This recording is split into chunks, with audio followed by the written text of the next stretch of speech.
This has been a very up and down season for the Golden State Warriors, but it looks like they are finally starting to hit their stride just in time for the playoffs, thanks in large part to the absence of James Wiseman. In this video, I'm going to be talking about how Draymond Green has led the Warriors to the second best net rating in the NBA without James Wiseman. I chose this game in particular to showcase just how dominant Draymond Green can be on both sides of the floor. In this game, he had 12 rebounds, 19 assists, and only 2 points, posting a +11 for the Warriors.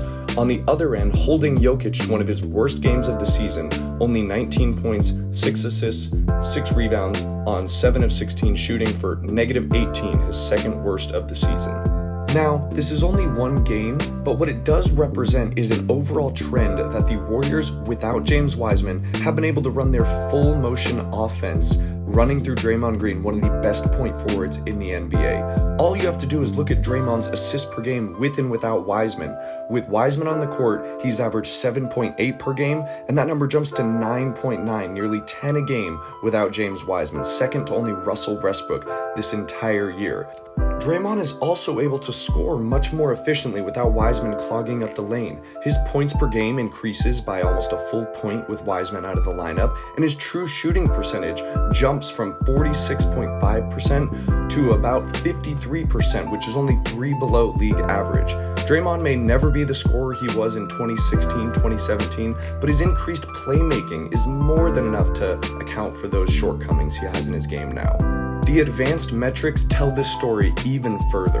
Draymond Green's plus-minus with Wiseman is a 0.6, slightly above league average, but it jumps to 5.9 without. Now, plus-minus can be a notoriously noisy stat from year to year, but this would put Draymond in the top 15, where he's routinely been found these past 5-6 years with the Golden State Warriors.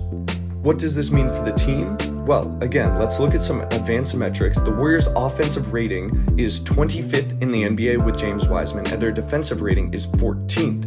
These change drastically with him out of the lineup. The team's offense increases by a full 5 points, up to 12th in the NBA, and they become the #1 defense in the entire NBA when James Wiseman is not in the lineup.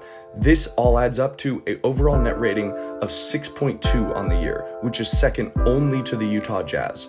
Now, we have to account for a lot of things with some of these numbers. I do believe that the Warriors had their toughest stretch of the season with James Wiseman in the lineup, and some of Steph's hot shooting can't all be attributed to James Wiseman being out of the lineup. But I do think this speaks to a larger issue where the Warriors made a horrible mistake this year in the draft. They had the chance to get LaMelo Ball, a 4-year professional player who already had the passing prowess of an NBA vet, but instead they chose to pick a player that was coming straight out of high school, expecting him to understand the motion offense. This was poor decision-making on the part of the Golden State Warriors and proves that they are no longer light years ahead of the NBA. The league is caught up, and it'll be interesting to see how the Warriors adapt over these coming years. But what we can say for sure is that Draymond Green's improved playmaking has made him an incredibly valuable player, and the Warriors are someone to keep an eye on this upcoming playoff run.